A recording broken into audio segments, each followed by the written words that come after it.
Hello everyone, my name is Carolyn McKee and I'm going to be going over the prompt and deliverables for the CRLA capstone project. So first, the prompt, which has been taken directly from your materials on D2L, is to identify an opportunity for improvement or exploration within the Learning Center or beyond, and apply your tutoring strategies, knowledge, training, experience, and/or CRLA principles towards solving or exploring it. And so I really want to focus on this piece of why did we include or beyond into this prompt, and what might that actually look like in practice. So the reason we included it is because we really want to lean into your personal interests, goals, and professional life, both within the Learning Center and outside the Learning Center. So this is a part of universal design. And one of those core principles that we went over, right, in your CRLA experience was universal design. And part of that is getting at autonomy within learning and providing options so people feel like they have autonomy in their assignments. And so that is why we chose to include and beyond, that you can look outside the Learning Center for these opportunities for improvement or exploration. Now, what does that actually look like in practice? So one example is, let's say you are an engineering student and you are noticing either an area of improvement or something you want to explore more deeply, and you are really seeing how CRLA principles connect to either solving that problem or looking deeper at it. And so as long as you can show us that, evident connection and make an argument for how CRLA principles are helping you in that area, either in your engineering classes or in the engineering field in general, then that would be a really great example of a good beyond case for the CRLA capstone project. The other thing on this slide that I want to discuss is, please remember to fill out the capstone proposal form.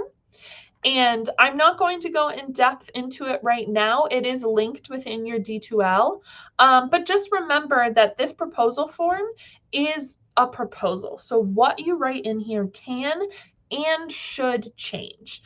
But just remember to do it, fill it out, give it to your manager, and that is starting the process of you doing your capstone project.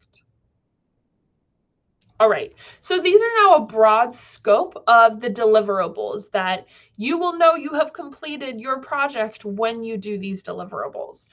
I am going to go in depth on what the final project form might look like within this video. These other three, the tutoring philosophy, reflection, and IRB, are going to be more in depth in other videos. So please stay tuned for that. The one thing I will say about the tutoring philosophy and reflection is that it can either be a separate piece of your project, or it can be just embedded in the project as a whole. So what I mean by that is, let's say for your project, you are doing a workshop, right? And you're presenting that workshop.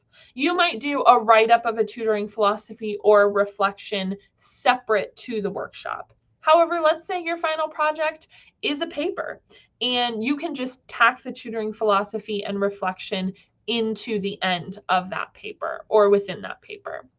I will also say about the PCC IRB, again, there's another video that goes in depth, but you might not have to include this in your project. So we will deep dive into that in another video. But first, let's talk about types of final projects, which is very open-ended. And again, this goes back to what I was saying at the beginning of the video. Our goal is to encourage you to lean into your strengths and interests.